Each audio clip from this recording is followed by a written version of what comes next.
wabarakatuh.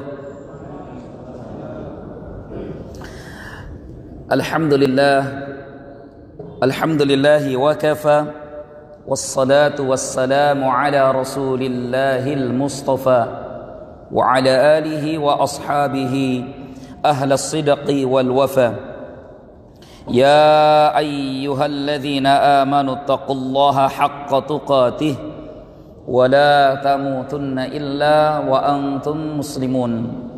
Wa qala Rasulullah sallallahu alaihi wa ala alihi wa sahbihi wa sallam, ittaqillaha haitsu ma kunta wa atbi'is sayyi'atal hasanata tamhuha wa khaliqin nasa bi khuluqin hasanin. Sadaqallah wa sadaqa rasuluhul karim, amma ba'du. Kaum muslimin dan muslimat, a'azzakumullah wa iyaya, alhamdulillahi rabbil alamin. Puji dan syukur hanyalah milik Allah subhanahu wa ta'ala. Salawat beriring salam kita curah limpahkan pada Rasulullah sallallahu alaihi wa ala alihi wa sahbihi wasallam. Dengan terus kita bertawakal kepada Allah subhanahu wa ta'ala, senantiasa berzikir dan berdoa. Bismillahi tawakkaltu ala Allah, la hawla wa la quwwata illa billah. Bismillahilladzi la yadurru ma'asmihi syai'un fil ardi wa la fis sama' wa huwas sami'ul alim. Semoga Allah subhanahu wa ta'ala senantiasa melindungi kita semua. Bapak Ibu kaum muslimin yang dimuliakan Allah subhanahu wa ta'ala, Islam, agama yang kita anut ini adalah dinun. Biasa disebut dengan kata din, juga kadang disebut khuluqun, aqidatun, wa syari'atun, wa muamalatun, wa khuluqun. Tapi pada umumnya Islam seringkali disebut dengan kata ad-din. Apa itu arti din? Din bukan hanya sekedar agama, tetapi din maknanya yang tidak boleh lepas juga dari kata din adalah aturan-aturan, hukum, ketetapan-ketetapan, dan balasan-balasan. Kenapa Islam disebut din? Karena memang agama ini bukan hanya sekedar ucapan pemanis di lisan saja, tetapi Islam disebut din karena orang yang mengucapkan asyhadu alla ilaha illallah wa asyhadu anna muhammadar rasulullah punya konsekuensi, bukan hanya sekedar ucapan.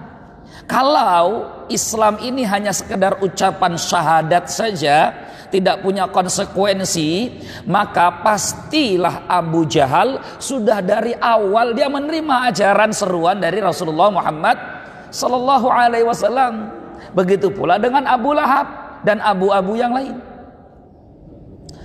Kenapa Abu Jahal menolak seruan Nabi Muhammad sallallahu alaihi wasallam, padahal Abu Jahal yakin sekali tidak ada manusia yang lebih mulia dan terpuji akhlaknya di kota Mekah seperti mulia dan terpujinya Rasulullah Muhammad sallallahu alaihi wasallam.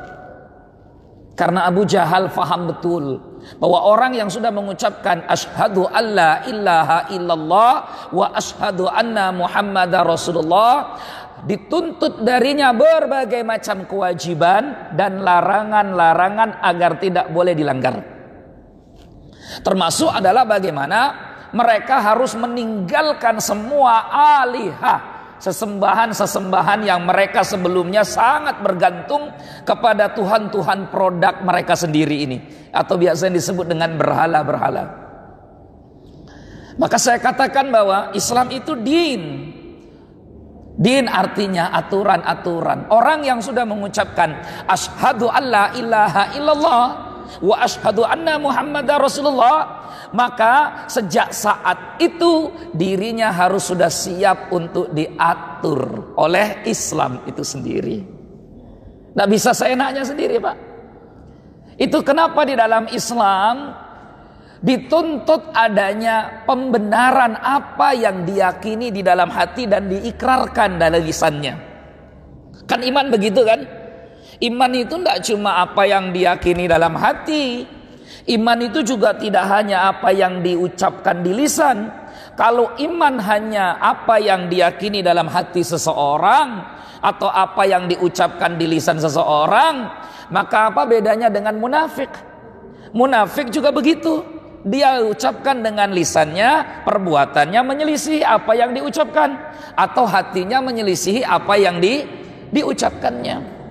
Maka iman itu menurut ahli sunnah wal jamaah selalu 3 cakupannya, Pak. Yang pertama adalah tasdiqun bil qalbi. Iman itu harus meyakini seyakin-yakinnya di dalam hati. Tidak ada meninggalkan keraguan-raguan. Setelah diyakini betul-betul bahwa ini yang benar, ini yang baik, ini yang lurus, baru diucapkan dengan lisan, iqraru bil lisan. Sampai di situ tidak cukup, karena harus ada konsekuensi iman yang ketiga, yaitu al-amalu bil arkan. Ada praktek nyata, real yang bisa kita lihat dari perbuatan orang yang sudah mengucapkan iman tadi. Makanya sahabat Hudzaifah bin Yaman, sebelum kita masuk kepada amalanmu adalah jaminan hidupmu, Hudzaifah bin Yaman, beliau ini sahabat Rasulullah sallallahu alaihi wasallam, bergelar sahibu sirri Rasulillah sallallahu alaihi wasallam. Sahib artinya sahabat atau saudara atau orang yang sirri. Apa sirri? Kapan kita dengar kata sirri? Kapan kita dengar kata sirri? Nikah siri. Kenapa nikah itu disebut sirri? Karena nikahnya diam-diam, rahasia, ya, gitu. Tidak pakai rame-ramean, maka disebutnya nikah siri. Ya, cuma cukup ada saksi, cukup ada mempelai, ada wali, selesai. Padahal nikah itu harus dipersaksikan oleh orang banyak supaya tidak timbul fitnah, karena ini ibadah yang mulia. Hudzaifah disebut dengan sahibus sirri, artinya bukan sahabat rahasia, tetapi sahabat yang menyimpan rahasia-rahasia Rasulullah sallallahu alaihi wasallam. Jadi Nabi pun punya rahasia, di mana rahasia itu tidak boleh diungkap ke banyak orang dan ke sembarang orang. Hanya orang-orang yang betul-betul amanah dan dipercaya oleh Rasulullah yang bisa dan diperbolehkan memegang rahasia ini. Maka sahabat Nabi itu diantaranya Hudzaifah bin Yaman radhiyallahu anhuma ajma'in. Beliau mengatakan begini, karena tadi kita katakan bahwa Islam ini agama aturan, Islam ini agama syariat, Islam ini agama hukum, Islam ini agama amalia. Maka kalau kita berharap masuk surga hanya dengan hayalan-hayalan, anganan-anganan tanpa praktek nyata ibadah real, ya mustahil. Mustahil. Ya, maka beliau katakan begini dalam tafsir Al-Qurtubi, ya, namanya Al-Jami' li Ahkamil Quran, di juz atau di jilid yang kedua. Al-Qurtubi menukil dari Imam Tabari, kemudian dari sahabat Hudzaifah bin Yaman radhiyallahu an, ketika Allah berfirman di dalam Al-Qur'an surah Al-Baqarah ayat 207, Allah katakan, ya ayyuhalladzina amanu udkhulu fis-silmi kaffah. Itu ayat sering kita dengarkan tuh Pak ya. Hai orang-orang yang beriman, masuklah kalian ke dalam agama Islam ini secara kafah, artinya total. Kafah, kafi artinya sempurna, lengkap, total. Begitu. Jadi Islam, Allah Subhanahu wa taala memerintahkan kita untuk masuk ke dalam agama Islam secara sempurna. Timbullah pertanyaan tuh di benak kita. Yang dimaksud Islam sempurna itu seperti apa? Maka ternyata Imam Qurtubi rahimahullah, seorang ulama besar, hidup di Cordoba, Spanyol. Ya, dulu namanya Andalusia. Jadi Andalusia Spanyol pusat peradaban Islam Pak dulu. Kalau sekarang kita sebut Spanyol, anak-anak kita taunya Real Madrid, Barcelona. Padahal dulu Spanyol itu menjadi pusat peradaban Islam ternama. Jadi ada dua kerajaan besar. Yang pertama dinasti Bani Abbasiyah yang ada di Baghdad, Irak. Yang kedua dinasti Bani Umayyah yang ada di Spanyol. Ya. Sama-sama tuh Pak, sama-sama. Jadi dunia dahulu memang dikuasai oleh Islam. Berapa lama? 700 tahun lebih. 700 tahun lebih. Jadi kita tuh dulu pernah berjaya ya. Kalau sekarang kan kita lagi begini nih. Ya dulu kita berjaya Pak. Bahasa Arab itu menjadi bahasa pemersatu dunia.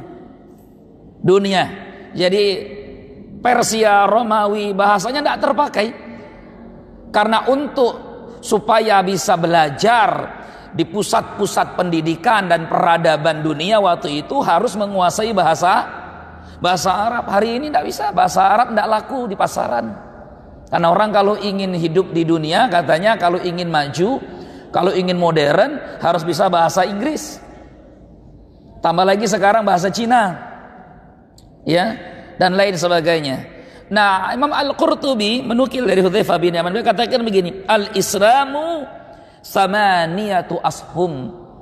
Islam, agama kita ini makna dari udkhulu fisilmi kafah. Masuklah Islam secara sempurna. Ternyata masuk Islam secara sempurna itu ditafsirkan oleh Hudzaifah bin Yaman, sahabat Nabi SAW.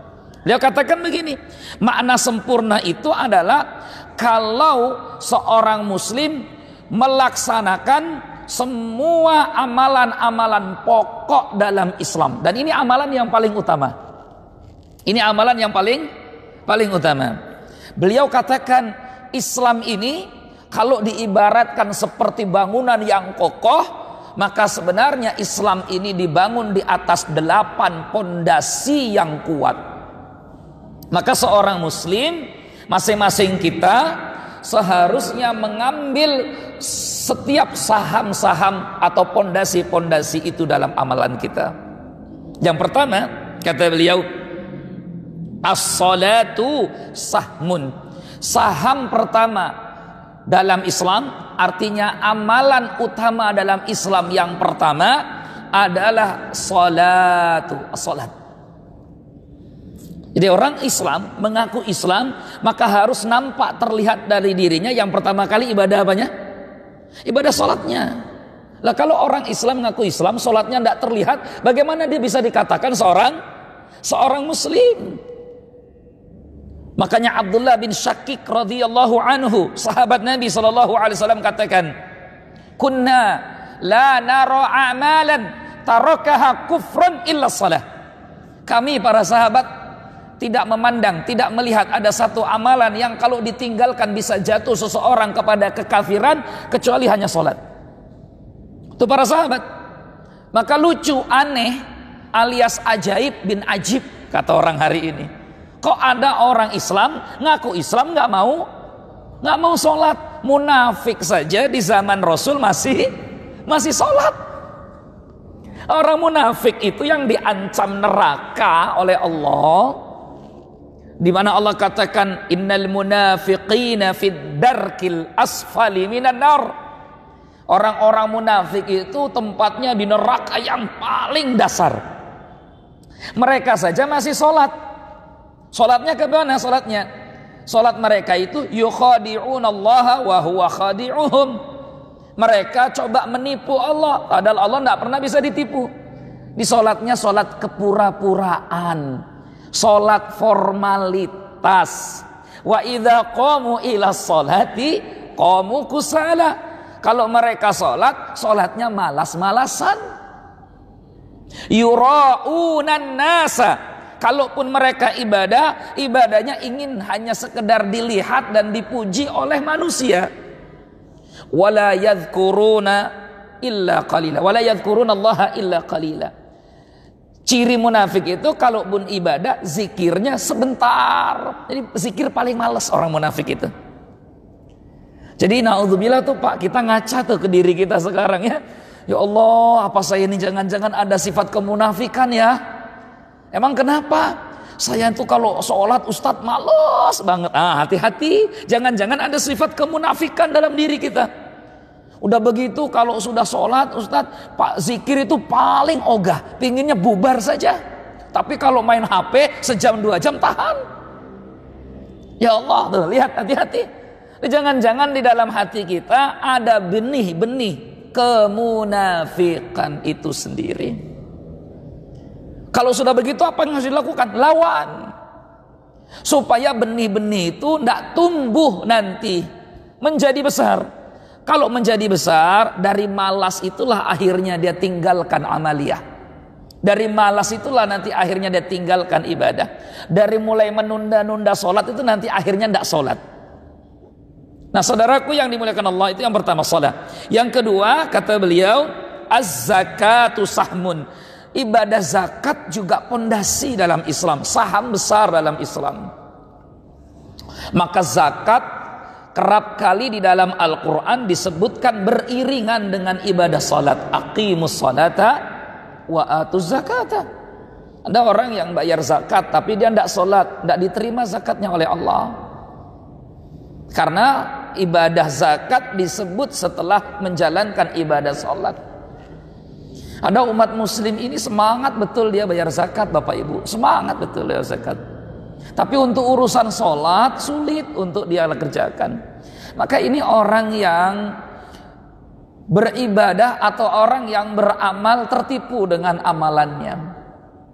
Dia mengira bahwa zakat yang dia tunaikan tepat waktu itu adalah zakat yang paling utama. Betul, tapi kita sering lupa bahwa syarat diterimanya zakat adalah ibadah sholat. Karena ayat ini ayat yang tidak pernah bisa dipisah di dalam Al-Quran. Perintah-perintah yang lain kadang terpisah-pisah datangnya di dalam Al-Quranul Karim. Tapi perintah sholat dan zakat selalu bersatu, tidak pernah bisa dipisah. Itu kenapa kata sahabat Nabi Abdullah bin Abbas radhiyallahu anhuma, kata beliau, ini sahabat Nabi Abdullah bin Abbas, ini perintah tidak bisa tegak kecuali dengan menjalankan kawannya, sahabatnya. Contoh, aqimus salata wa atuz zakata.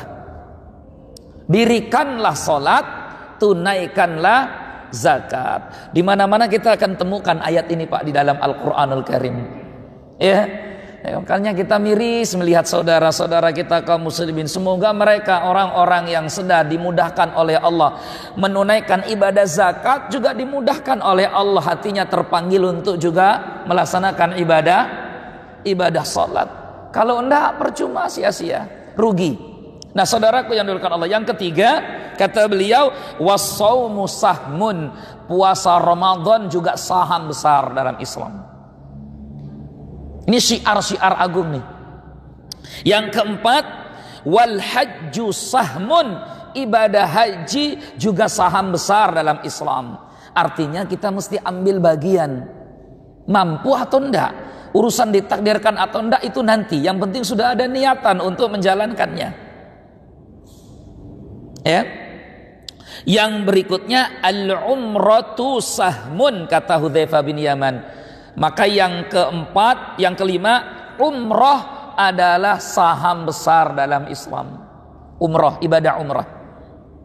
Yang keenam, wal amru bil ma'rufi sahmun. Dan menyeru orang kepada yang ma'ruf, mengajak orang kepada yang ma'ruf, ajak sholat, ajak ikut taklim, ajak ibadah, ajak macam-macam. Ya, ayo diajak ngaji, baca Quran, belajar tahsin dan lain sebagainya. Ini juga bagian saham terbesar dalam Islam Pak. Karena Islam ini tegak dengan amar ma'ruf. Islam tegak dengan amar ma'ruf. Kita dijadikan umat terbaik oleh Allah. Kuntum khaira ummatin ukhrijat linnas. Apa kata Allah? Ta'muruna bil ma'ruf. Karena soleh tidak bisa sendiri, baik tidak cukup sendiri. Surga kalau kita sendirian alangkah sepinya. Kita ingin bagaimana kita dikumpulkan bersama-sama dalam kebaikan di dunia, kita juga dikumpulkan bersama-sama di surga. Ya, kita ingin bagaimana ketika kita baik soleh hidup sendiri di dunia ini, kita juga ingin keluarga kita semua mendapatkan kebaikan sebagaimana kita menjadi pribadi yang baik. Jadi jangan egois ingin baik sendiri. Kadang kan ada orang omongannya begini, Pak, kayaknya benar tapi salah ini. Terserah mereka, yang penting saya tidak. Nah, lihat ya. Masa bodoh amat, terserah mereka, yang penting saya tidak. Seolah-olah bijak, padahal ini tidak benar. Karena dalam Islam ada perintah namanya al-amru bil ma'ruf. Itu juga ajaran Islam, bahkan saham terbesar.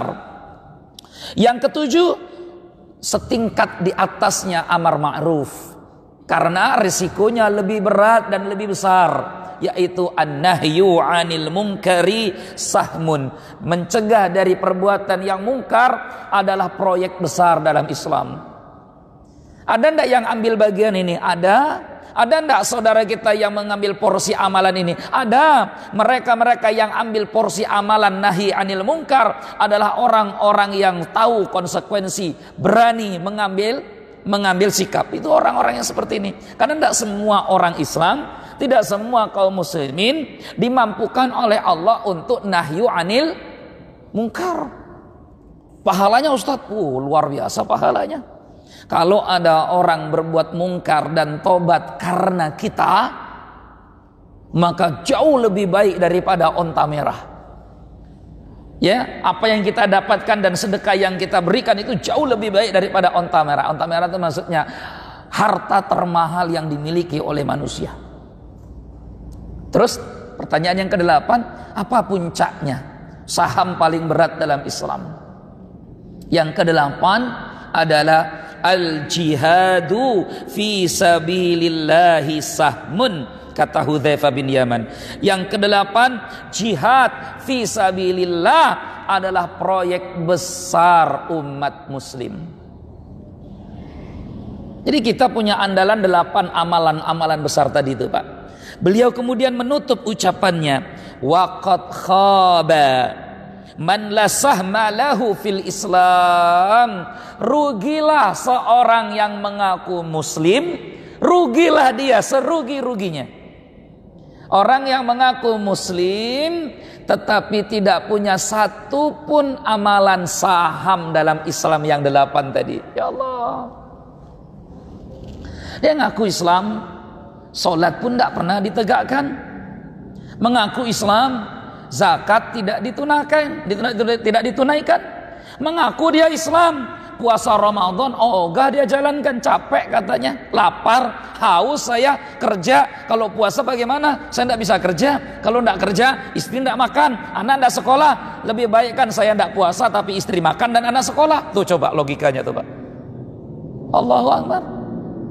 Jadi kalau logikanya orang buat alasan sebisa mungkin seolah-olah itu logis. Jadi orang pun akhirnya timbul empati kepadanya. Iya juga, kasihan ya. Ini kalau kerja nggak puasa, kalau puasa nggak kerja, istri kelaparan, anak nggak sekolah, kasihan juga. Mungkin dia bisa beralasan itu di hadapan manusia, tapi belum tentu alasan itu bisa diterima oleh Allah Subhanahu wa ta'ala. Mengaku muslim, keinginan untuk haji tidak pernah ada terbetik di dalam hatinya, rugi.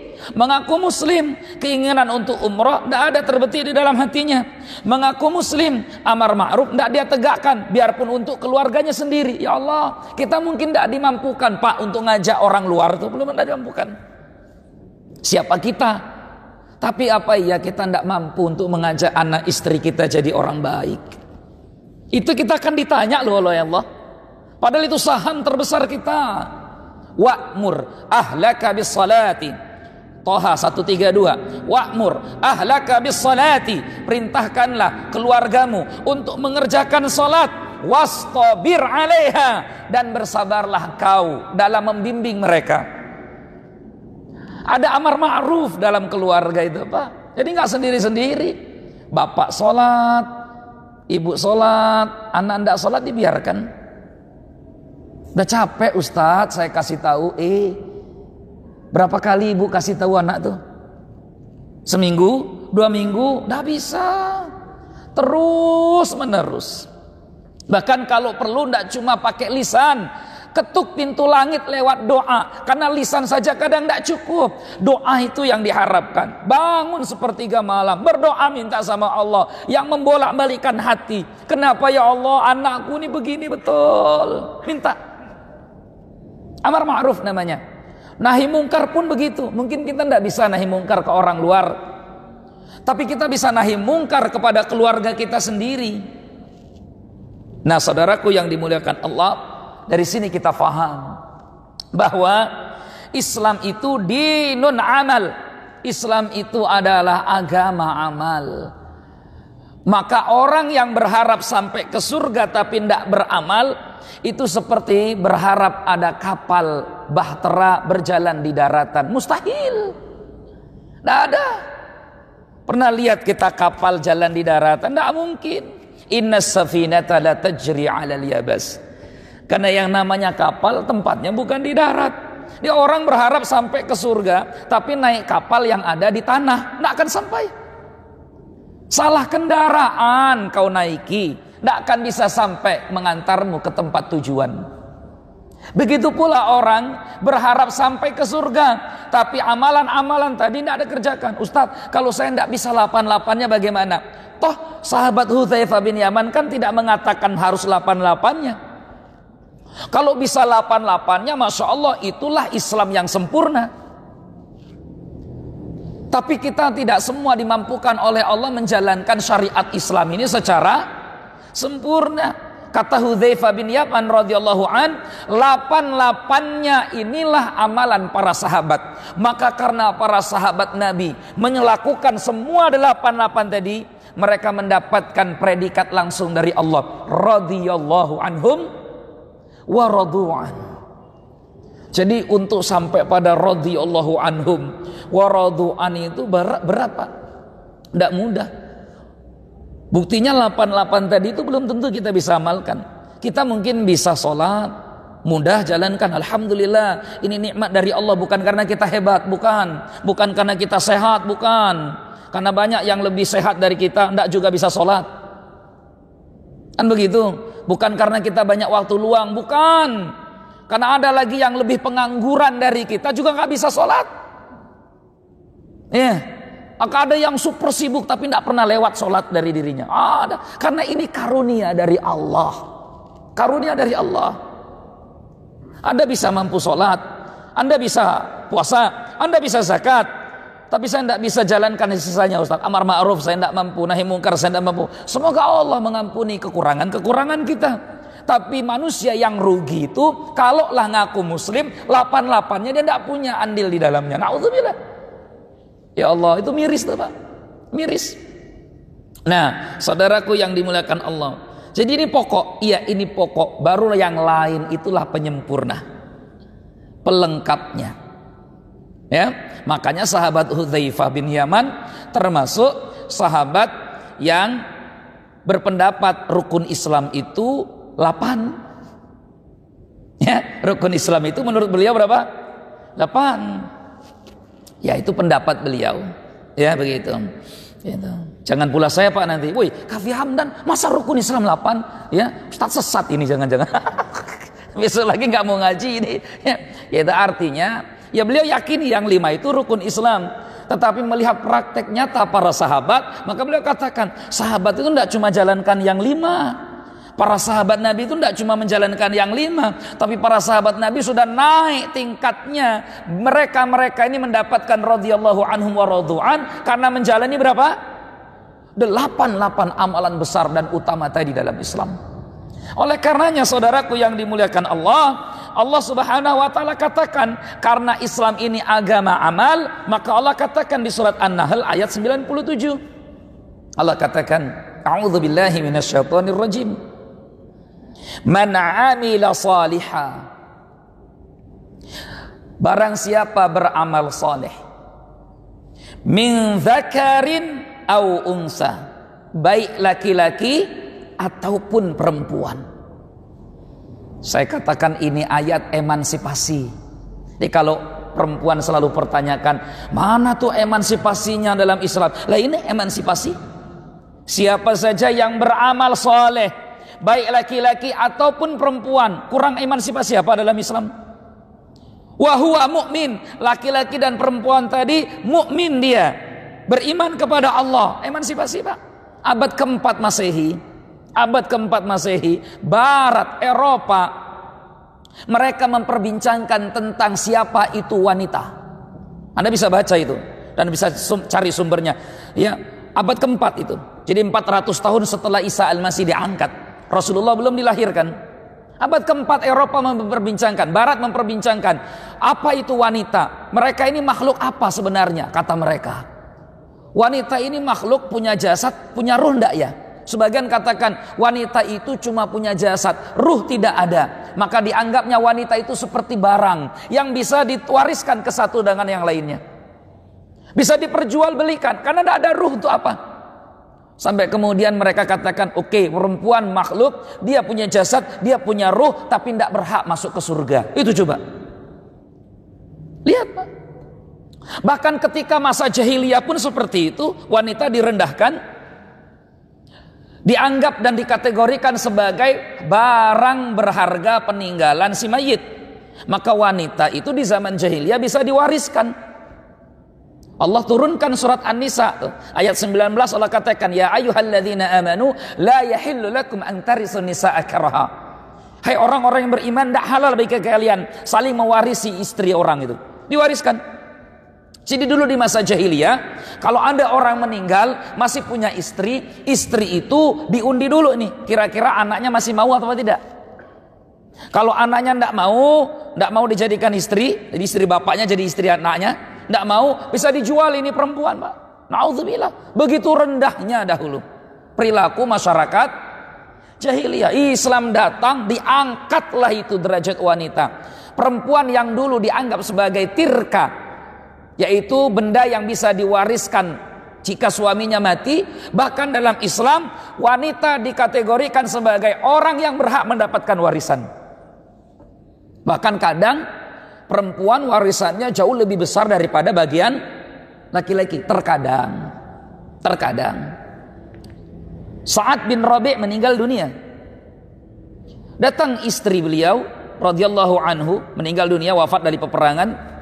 Datang istri beliau bersama dua putrinya, menangis mengadu kepada Rasulullah sallallahu alaihi wasallam. Ya Rasulullah, suamiku Sa'ad bin Rabi' meninggal dunia. Termasuk orang yang berharta, meninggalkan banyak harta waris, tapi tidak ada sedikit pun bagian yang kami dapatkan, saya dan dua putrinya perempuan ini semua. Kemana harta warisan? Semua diambil oleh adik Sa'ad bin Rabi'. Siapa yang diambil semua oleh adik Sa'ad bin Rabi'? Apakah tidak ada syariat, aturan, hukum Allah turun untuk melepaskan kezaliman ini? Sementara janda butuh materi untuk hidup, anak-anaknya butuh materi untuk tumbuh. Rasulullah diam karena syariat pun belum turun. Jadi dulu masyarakat jahiliyah, bahkan di awal-awal Islam, masih menganggap bahwa wanita itu tidak punya hak sama sekali. Sampai Allah turunkan tuh surat An-Nisa ayat 11, 12 dan terakhir, menerangkan tentang bagian-bagian warisan. Apa kata Allah? Yusikumullahu fi auladikum lidzakari mithlu hadzil unsayain. Allah wasiatkan kepada kalian bagian laki-laki 2 kali lipat bagian perempuan.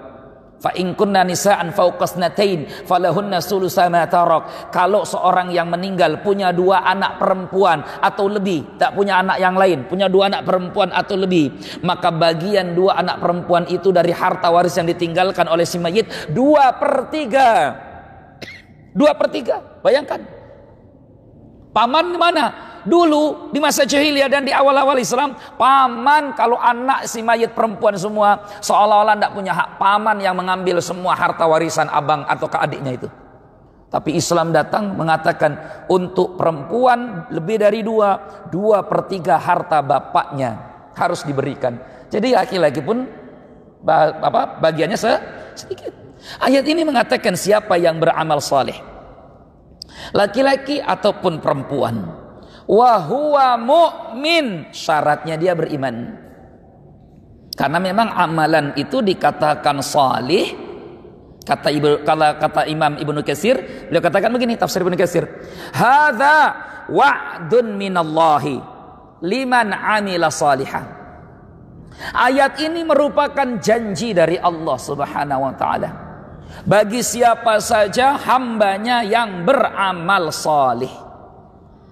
Wa huwa, dikatakan amalan itu amalan salih. Ibnu Katsir menjelaskan, karena salih itu bukan menurut kita, tapi salih itu menurut Allah.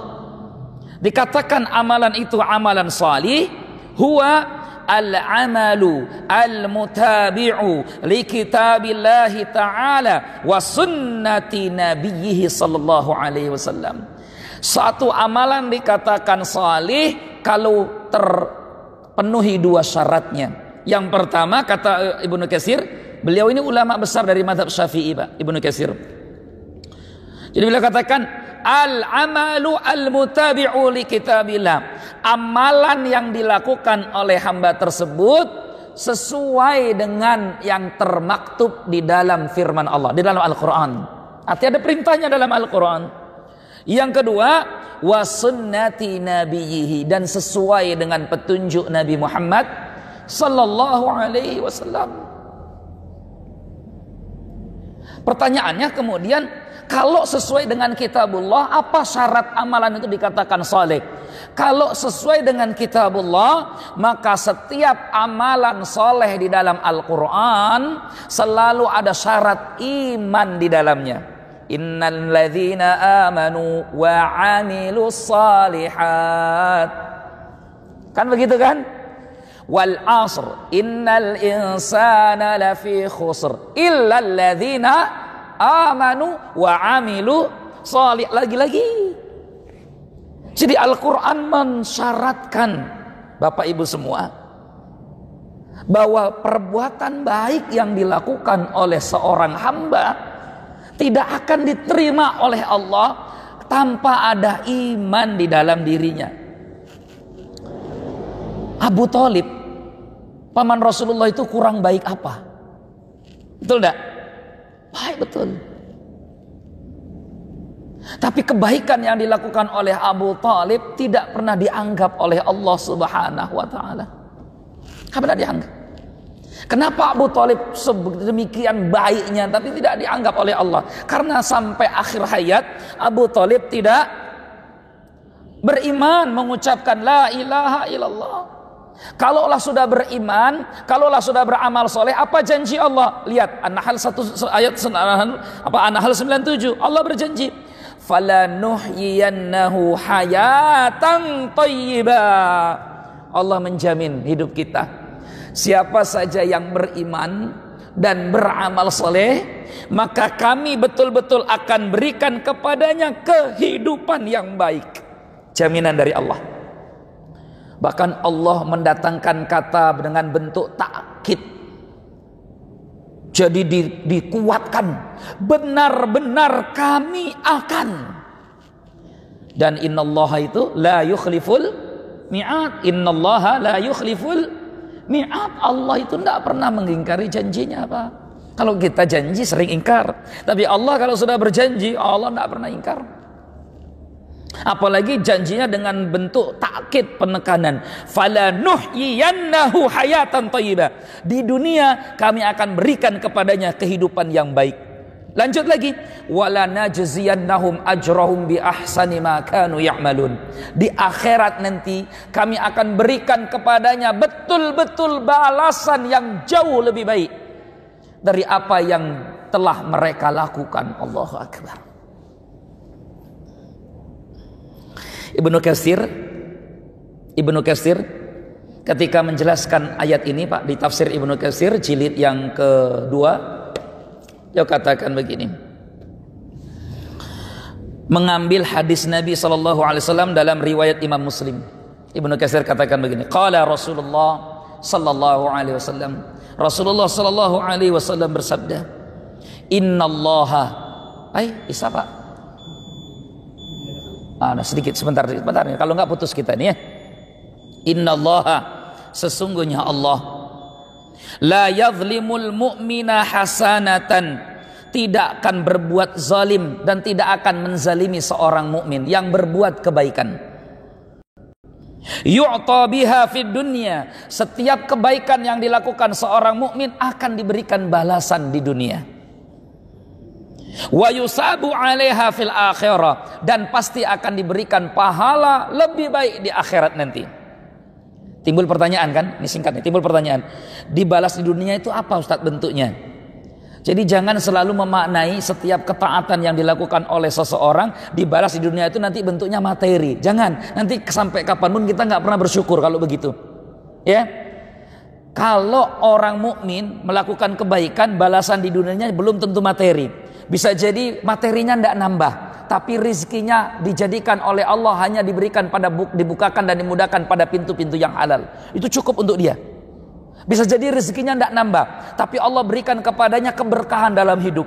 Bisa jadi rezekinya tidak nambah, tapi Allah berikan kepada hatinya karena amalan soleh tadi sifat qanaah, sehingga dia tidak gampang mengeluh dengan ketetapan yang Allah Subhanahu wa taala berikan. Dan itu bagian dari kebaikan Pak dalam hidup. Ada orang yang duitnya banyak, hartanya melimpah, tapi nggak ada timbul qanaah dalam hatinya. Maka yang ada cuma ngeluh saja. Ini nggak tenang hidupnya. Lanjut lagi, sedikit lagi Pak. Jadi kalau orang mukmin yang beramal soleh, dia pasti akan dibalas oleh Allah di dunia kebaikannya, tapi belum tentu materi, belum tentu materi. Di akhirat jauh lebih baik balasannya nanti dari apa yang dia lakukan. Taib, itu poinnya. Ya, jadi terus kita beramal. Sementara untuk kafir, lihat kata Nabi, wa ammal kafir.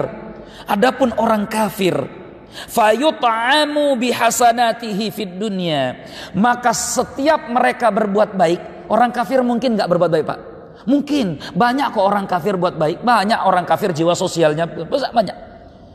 Dan orang kafir kalau mereka berbuat baik, kebaikan yang mereka lakukan Allah akan berikan tambahan rizki untuk mereka. Jadi kadang kita sering lihat, kok orang kafir kok kaya-kaya ya Ustadz, orang kafir kok banyak duitnya ya Ustadz, padahal sholat saja kagak. Kan begitu. Oke, ini jawabannya dari Nabi. Dari hadis Muslim, orang kafir setiap kali mereka berbuat baik, kebaikan yang mereka lakukan Allah berikan materi, rizki yang bertambah. Terus lihat, hatta idza afdha ilal akhirati, hingga apabila mereka nanti di negeri akhirat, lam takun lahu hasanatun yu'ta biha khairan, maka tidak ada kebaikan yang mereka lakukan dibalas sedikit pun oleh Allah Subhanahu wa taala. Ruahu Muslim. Moga-moga kita makin semangat. Jangan sedih kalau hari ini kita belum berubah nasibnya. Bisa jadi Allah datangkan qanaah dalam hati kita. Bisa jadi Allah berkahi keluarga-keluarga kita. Bisa jadi kemudian Allah berikan hanya yang halal untuk kita. Bisa jadi Allah berkahi usia kita, ya. Tapi yakinlah bahwa kita punya Allah, dan di akhirat Allah tidak akan mungkin menyia-nyiakan kita. Amalan kita hari ini adalah jaminan untuk kita dan nasib kehidupan kita nanti di akhirat. Semoga Allah Subhanahu wa taala berkahi usia kita. Amin ya rabbal alamin. Subhanakallahumma bihamdika asyhadu an la ilaha illa anta astaghfiruka wa atubu ilaik. Akhiru kalam, assalamualaikum warahmatullahi wabarakatuh.